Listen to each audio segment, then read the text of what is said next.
평안하십니까? 2022년 12월 14일 말씀 묵상 기도와 함께 시작하겠습니다. 우리 함께 기도합니다. 사랑과 은혜가 풍성하신 하나님 아버지, 오늘도 하나님의 은혜를 구하며 하나님의 말씀을 읽고 듣고 묵상하고 또 기도하는 시간을 갖습니다. 창세기부터 시작하여 요한계시록까지 읽어오며 하나님께서 우리를 구원하신 그 이야기를, 그리고 오늘날 또 우리에게 주시는 하나님 자녀로서의 삶에 대한 이야기, 예수님의 제자의 그 사명의 이야기를 함께 들어왔습니다. 오늘도 말씀을 통하여서 하나님 주신 은혜를 사모하고 또 우리의 눈이 세상이 아닌 하나님의 나라를 볼 수 있도록 은혜 베풀어 주옵소서. 주 예수 그리스도의 이름으로 기도하옵나이다. 아멘.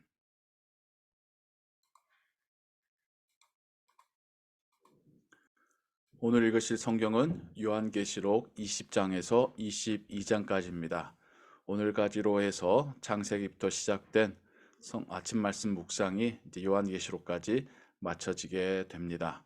이제 다시 다음 턴이 시작되었을 때에 다시 한번 하나님 말씀을 우리가 같이 듣고 또 그 말씀 묵상하고 또 그 말씀을 의지하여 하루하루 살아갈 수 있는 우리의 신앙의 여정 되기를 소원합니다.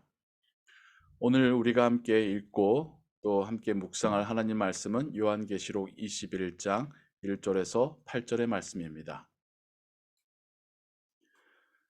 또 내가 새 하늘과 새 땅을 보니 처음 하늘과 처음 땅이 없어졌고 바다도 다시 있지 않더라.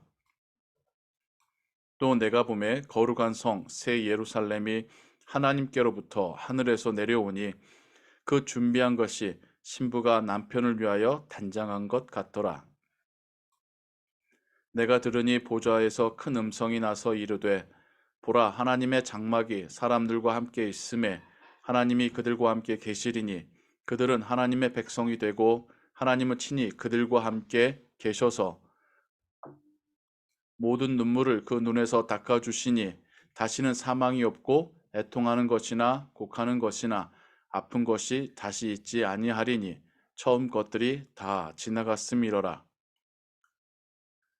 보좌에 앉으시니가 이르시되 보라, 내가 만물을 새롭게 하노라 하시고 또 이르시되 이 말은 신실하고 참되니 기록하라 하시고 또 내게 말씀하시되 이루었도다. 나는 알파와 오메가요 처음과 마지막이라.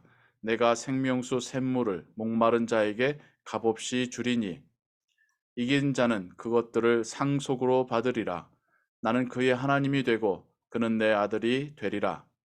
그러나 두려워하는 자들과 믿지 아니하는 자들과 흉악한 자들과 살인자들과 음행하는 자들과 점술가들과 우상 숭배자들과 거짓말하는 모든 자들은 불과 유황으로 타는 못에 던져지리니 이것이 둘째 사망이라. 이것은 하나님의 말씀입니다. 아멘. 하나님께서 요한에게 보여주시는 그 환상, 그 비전의 마지막 부분입니다. 요한은 하나님께서 특별히 예수 그리스도께서 7교회에게 주셨던 메시지를 들었고 또 이어서 하늘나라의 예배 장면과 또 하나님의 그 심판의 때가 이루어지는 것을, 그리고 그 하나님의 심판에 대하여 저항하며 영적 전투를 벌이는 사단의 무리들을 하나님의 천군 천사들이 물리치고 승리하는 이야기로, 그래서 마침내 새 하늘과 새 땅이 이루어지고 하나님의 장막이 사람들에게 내려와 하나님과 영원히 함께 거하는 하나님의 나라를 마지막 환상으로 보고 있습니다. 성경이 창세기에서 시작했다면 요한계시록에서 끝이 납니다. 창세기에서 하나님이 하늘과 땅을 창조하시고 그 가운데 에덴 동산을 만드셔서 사람과 교제하셨지요. 인간의 죄로 인하여 그 교제가 끊어지고 사람들은 에덴 동산에서 쫓겨나게 됩니다.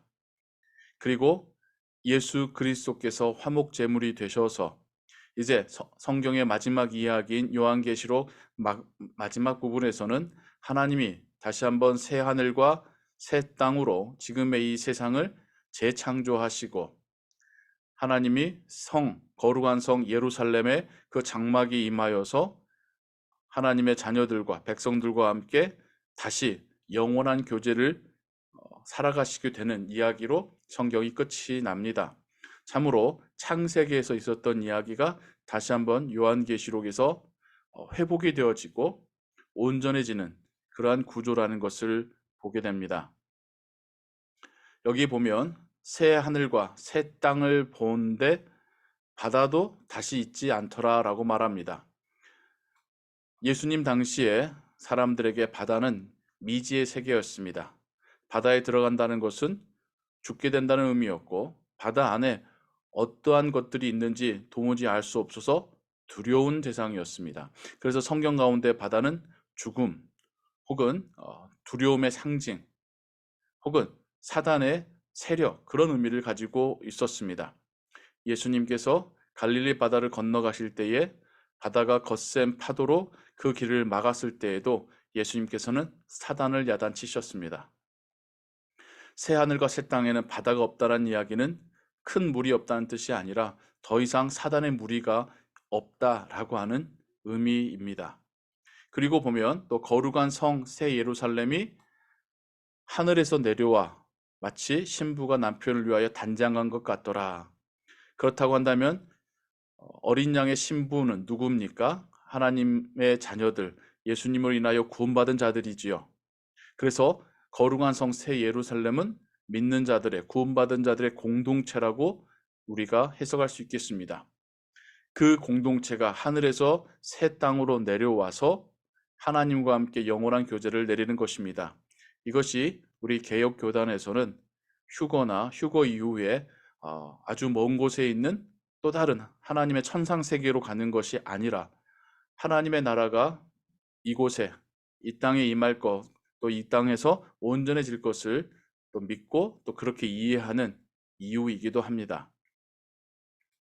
하나님의 장막이 사람들과 함께 한다는 것, 인간의 죄로 인하여 인간이 감히 하나님 앞에 서지 못하게 된 것이 우리의 현실이었으나 예수 그리스도로 인하여서 이젠 우리가 하나님과 함께 거하고 직접 하나님을 예배할 수 있는 것, 이것이 하나님 나라의 가장 중요한 핵심이겠고요.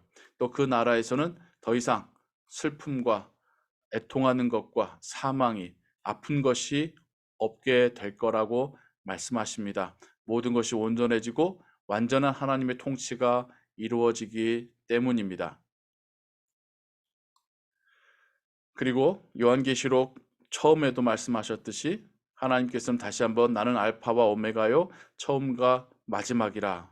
그리고 이기는 자에게 하나님께서 하나님의 나라를 상속으로 기업으로 받게 하시겠다라고 하는 말씀이 다시 한번 요한계시록 마지막 부분에 등장하고 있습니다. 하지만 동시에 여전히 하나님을 믿지 않고 또 거부하고 또 하나님께서 금하신 죄들을 짓는 이들에 대하여서 그들이 사단과 함께 영원한 심판 가운데 들어가게 될 것이라는 것을 말씀하고 있습니다. 그들은 모두 초대교회를, 하나님의 믿는 자들을 핍박하고 괴롭히고 복음의 방해가 되었던 자들이었습니다. 우리가 이렇듯 하나님의 나라의 완성을 통하여서 우리 앞에 펼쳐질 하나님의 그 나라를, 그 천국을 기대해 보게 됩니다. 그리고 이 세상을 살아가면서도 하나님을 나의 왕으로, 주인으로, 인도자로 믿고 따라가 걸어갈 때에 우리의 여정이 아버지의 나라로 이어질 줄을 믿습니다. 세상을 바라보면 한없이 악하고 어둡고 절망뿐입니다. 그러나 하나님과 하나님의 나라를 묵상하시고 믿고 바라시고 기도하시고 소망하시는 오늘 하루가 되시기 바랍니다. 기도하겠습니다.